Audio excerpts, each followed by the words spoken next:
Doctor Sheikh से request करूंगा कि कृपया हमें अपने बारे में थोड़ा बताएं और अपने विचार रखें।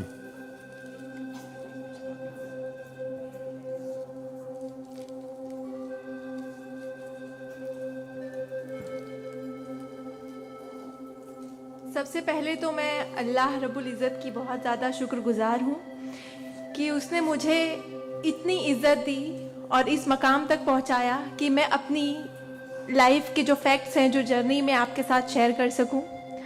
मैं बहुत ज़्यादा शुक्रगुजार हूँ भारत विकास परिषद की प्रेसिडेंट सुनील शाह की, और उससे ज़्यादा शुक्रगुजार हूँ यहाँ पे हमारे प्यारे डॉक्टर अनिल मुरारका सर की, जिनके सपोर्ट की वजह से हम बहुत सारी जगह पे जाते हैं और लोगों को मोटिवेट करते हैं। और जितना डॉक्टर अनिल मुरारका सर एक डिसेबिलिटी को लेकर जितना कंसर्न्ड है, उतना मैंने किसी को नहीं देखा। तो I really thankful for him for that. 2008 मैंने अपना 10th क्लियर किया था। मैंने टॉप किया था पूरे जोगेश्वरी में विथ 92.15% लेकर, और मेरा ख्वाब था कि मैं डॉक्टर बनूं और लोगों को सर्व करूं। मैं मिडिल क्लास से ताल्लुक़ रखती हूँ। मेरे जो अब्बू हैं वो वेजिटेबल वेंडर हैं, तो हमारे घर पे बहुत फाइनेंशियली प्रॉब्लम थी। तो मेरा बस एक ख्वाब था कि मैं डॉक्टर बनूं, लोगों की हेल्प करूं, और उसके लिए मैंने साइंस में एडमिशन लिया।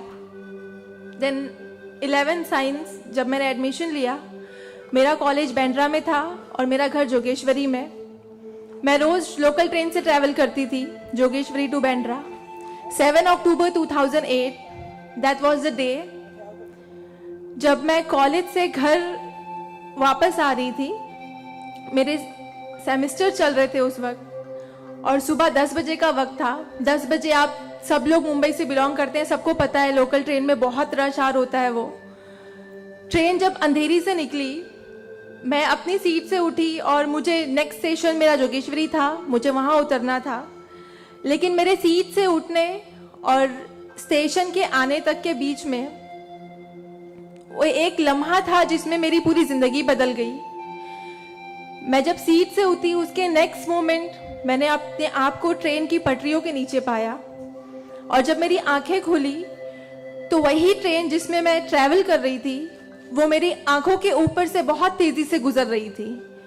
एक लम्हे को लगा कि मैं कोई ख्वाब देख रही हूँ, लेकिन जब ट्रेन पूरी तरह से मेरे पैरों से गुजर गई, मैं वहाँ हेल्पलेस थी।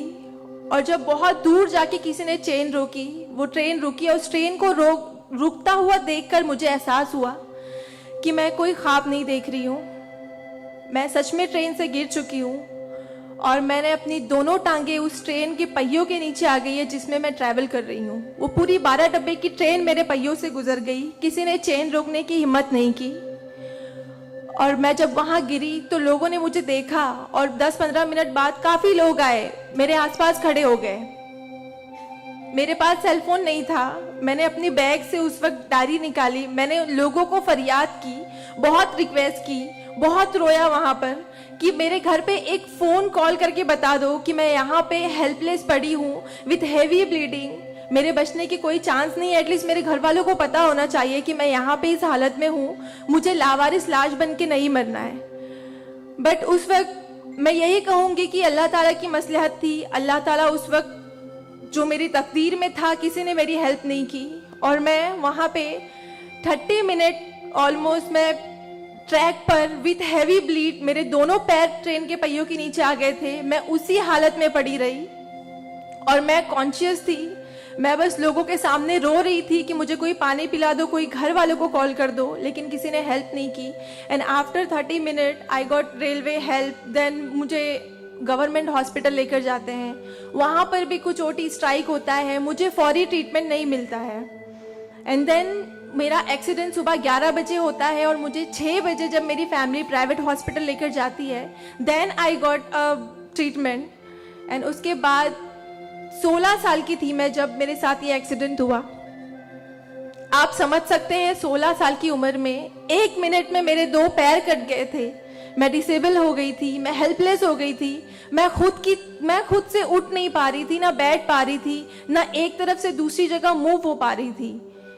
मैं मेंटली डिसेबल हो गई थी, फिजिकली डिसेबल हो गई थी और फाइनेंशियली कंडीशन भी काफ़ी वीक थी। वो सारी चीज़ें मेरे दिमाग में चल रही थी और जब लोग मुझे देखने आते थे तो कुछ लोग हमदर्दी में नेगेटिव कमेंट्स भी करते थे कि 16 साल की बच्ची है, 2 पैर खो दिए हैं, सारी जिंदगी माँ बाप के ऊपर बोझ रहेगी, ये जिंदा क्यों है, इससे अच्छा ये मर जाती। ये सारी बातें लोग आके जब मेरे सामने करते तो मेरे जहन में वो सारी बातें चलती कि सीरियसली मुझे अल्लाह ने जिंदा क्यों रखा, जब मुझसे दोनों पैर ही लेने थे 16 साल की उम्र में, मैं खुद से मूव नहीं कर सकती हूँ। मेरी मम्मी को इतना सब कुछ झेलना पड़ रहा है। जिस उम्र में मुझे अम्मी की हेल्प करनी चाहिए उस उम्र में वापस से मम्मी मुझे गोद में उठाकर लेकर जा रही है, वापस से मेरी खिदमतें कर रही हैं। तो मेरी जिंदगी का मकसद क्या है, मुझे दोबारा जिंदगी क्यों दी अल्लाह ने। मैं बहुत शिकायतें करती थी अल्लाह से, मैं बहुत रोती थी, लेकिन उस मुश्किल वक्त में मेरे कॉलेज, मेरे स्कूल टीचर्स और बहुत से ऐसे नेक बंदे भी थे जिन्होंने मुझे हौसला दिया। उनमें सबसे पहले मेरी फैमिली आती है, मेरी बड़ी सिस्टर की फैमिली आती है। मेरी मम्मी ने मुझे एक जुमला कहा जो जिंदगी भर और मैं हर फंक्शन में बोलती हूँ, वो कि बेटा तुम रो मत, तुम्हारे साथ आज जो ये हादसा हुआ है, अल्लाह ने तुमसे सिर्फ 2 पैर लिए हैं, तुम्हारे पास तुम्हारा दिमाग है, तुम इतनी फास्ट ट्रेन से गिरी हो, तुम्हारे सर पे चोट लग सकती थी, तुम्हारी जान जा सकती थी, लेकिन अल्लाह ने सिर्फ तुमसे 2 मामूली पैर लिए हैं। क्या पता फ्यूचर में तुम्हारे लिए बहुत कुछ रखा हो। तब मुझे बातें उनकी समझ नहीं आती थी, लेकिन अल्हम्दुलिल्लाह अल्लाह का लाख लाख शुक्र है कि आज इस मौके पर जब लोग मुझे एज अ इंस्पिरेशन समझते हैं, एक आइडियल करते हैं, तो मुझे समझ में आता है कि मेरी अम्मी सच बोलती थी कि हौसला रखो, सिर्फ 2 टांगे गई है। आज मैं जब अपने प्रोस्थेटिक लेग से चलती हूँ तो लोगों को पता नहीं चलता कि मेरे पास 2 पैर नहीं है, मेरा एक पैर थाइस के पास से नहीं है, दूसरा नी के पास से नहीं है, बट लोगों को ये अंदाजा नहीं होता है। तो बस मेरी अम्मी ने जो एक बात कहा था कि अल्लाह पे यकीन रखो बच्चा, तुम्हारे साथ जो हो रहा है और जो होगा वो सब अल्लाह ने प्लान किया हुआ है, तुम बस हिम्मत मत हारो कभी भी, और बस डटे रहो अपने जुनून के पीछे कि तुम्हें डॉक्टर बनना है। तुम्हारी 2 टांगे नहीं तो क्या हुआ, तुम्हारे पास दिमाग है, तुम ज़हीन हो, तुम आगे बढ़ो। और क्या पता तुम आगे लोगों को आइडियलाइज कर, लोग तुम्हें आइडियलाइज करें इस चीज को लेके। मेरे doctor Sanjay Kantharia, orthopaedic surgeon, उन्होंने सबसे ज्यादा सपोर्ट किया इस बात को लेकर कि तू डॉक्टर बन।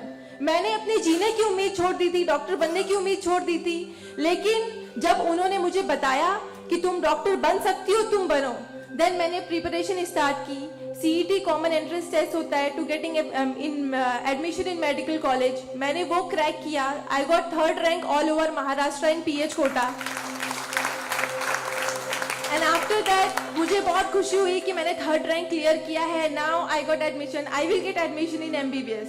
बट वहाँ पर भी एक प्रॉब्लम थी मेरे लिए कि मुझे डिसेबल परसेंटेज 89% डिसेबल हूँ मैं, और मेडिकल में एडमिशन के लिए 40 to 70 there is a criteria to get admission for MBBS।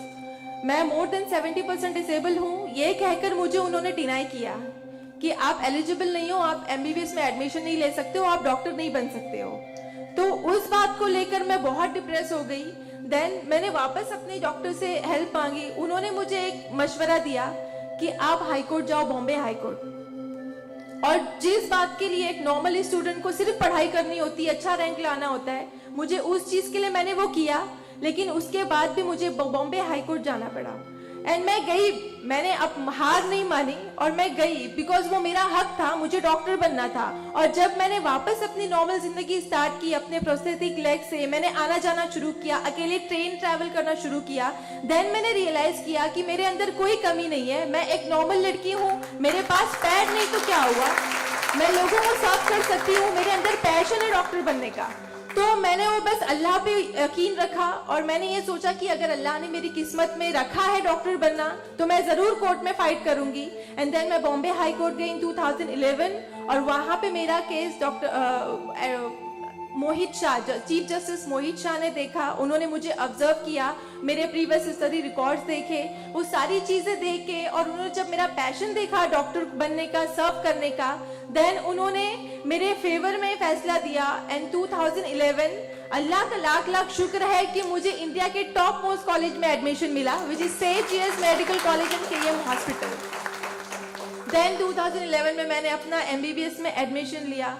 वो जर्नी बहुत आसान नहीं थी मेरे लिए, क्योंकि मेरे पास 2 पैर नहीं हैं, और जब मेरी काउंसलिंग चल रही थी एडमिशन को लेकर, तो काफ़ी जो डॉक्टर्स का पैनल था उन्होंने मुझे बहुत कुछ हकीकत बताई थी कि आपके लिए डॉक्टर फील्ड आसान नहीं है, इसमें पढ़ाई करना 5.5 साल, आपको एक ओपीडी से दूसरी ओपीडी जाना होगा, और तब मैं 2 क्रचेस यूज करती थी मेरे लिए।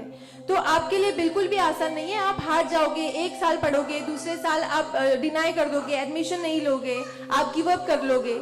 लेकिन बस मैंने दिल में ठान लिया था कि मुझे इन्हें गलत साबित करना है, और मुझे लोगों को प्रूव करके दिखाना है कि एक लड़की जो 89% डिसेबल है, जिसे लोग ये कहकर सुनाते थे कि सारी जिंदगी माँ बाप के ऊपर बोझ पर बनी रहेगी, उन्हें प्रूव करना है कि मैं डॉक्टर बन के लोगों को सर्व कर सकती हूँ। और जो मेरे दूसरे डिसेबल भाई बहन हैं, उन्हें भी शो करना है कि after disability, after accident, post accident जो लाइफ होती है वो आप नॉर्मल गुजार सकते हो अपने हौसले की बनिस्बत। तो मैं बस 5.5 साल मैंने बहुत कोशिश की, बहुत दर्द सहे, लेकिन मैंने अल्हम्दुलिल्लाह 2016 में फर्स्ट क्लास से मैंने अपना एमबीबीएस क्लियर किया। और इस बात को देखते हुए मुझे बहुत खुशी होती है, इस बात को बहुत प्राउड मोमेंट था मेरे लिए कि इन 2016 ऑन वुमेन्स डे 8 मार्च मुझे बॉम्बे हाई कोर्ट में फेलिसिटेट किया गया, जो एक हिस्टोरिक मोमेंट था वहां पर कि आउटसाइड से किसी को उन्होंने फेलिसिटेट किया।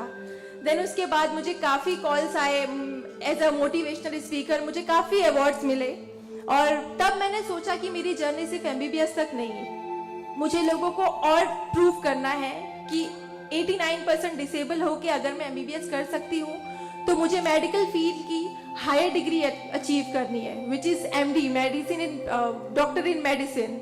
देन मैंने उसके लिए भी कॉमन एंट्रेंस टेस्ट दिया, and again I got third rank in all over Maharashtra. और यहाँ पर भी देन अगेन उन्होंने प्रॉब्लम क्रिएट की मेरे लिए। After completing my MBBS with flying colours, उन्होंने वापस मेरा मेडिकल एडमिशन डिनाई किया कि आप नहीं कर सकते हो बिकॉज यू आर 89% डिसेबल।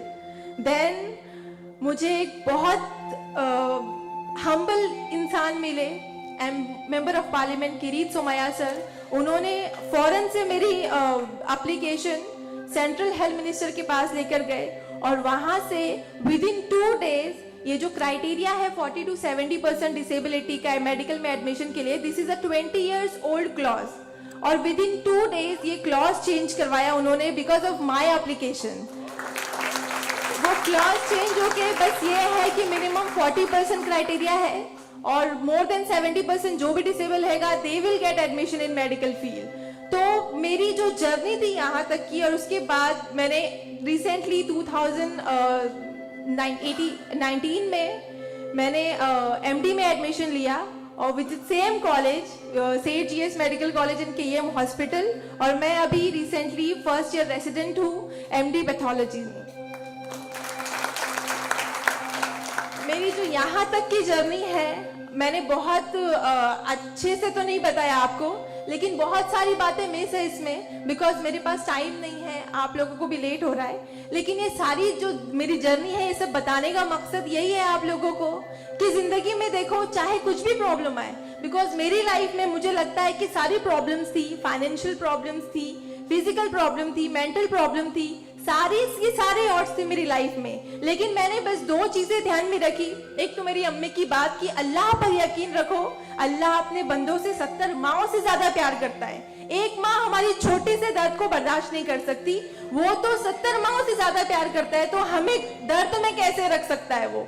तो उसने जरूर कुछ अच्छा रखा है हमारे लिए। अगर छोटी सी प्रॉब्लम आई जिंदगी में तो उससे हार नहीं मानो, उससे लड़ना सीखो, हमेशा अपना हौसला जिंदा रखो, बिकॉज आपके पास अगर हौसला है तो आपकी लिए जिंदगी जीने की उमंग रहेगी, बिकॉज बगैर हौसले के कोई जिंदगी नहीं जी सकता। तो आप लोग प्लीज, अगर छोटी से छोटी प्रॉब्लम भी आए, कोई भी परेशानी आए, आप लोग लड़ना सीखिए और जिंदगी जीना सीखिए। बिकॉज मेरे एक्सीडेंट के बाद मुझे लगा मैं इतनी सारी कोशिशें नहीं करती तो मैं आज यहाँ पर खड़ी होके एज अ डॉक्टर आप लोगों से इंटरेक्ट नहीं हो रही होती। तो बस कभी भी हार मत मानिए। और ये एक शेर है आप सबके लिए, हौसले की तुर्कश में कोशिश का वो तीर जिंदा रख। तरकश मतलब जिसमें तीर रखते हैं। हौसले की तरकश में कोशिश का वो तीर जिंदा रख। हार चाहे जिंदगी में सब कुछ, हार जा चाहे जिंदगी में सब कुछ, मगर फिर भी जीतने की उम्मीद जिंदा रख। Thank you so much, thank you all of you मुझे इतने अच्छे से सुनने के लिए। और मैं बहुत ज़्यादा थैंकफुल हूँ डॉक्टर अनिल सर की और भारत विकास परिषद की कि उन्होंने मुझे इतना सुनहरा मौका दिया आप लोगों से इंटरैक्ट का। Thank you. धन्यवाद।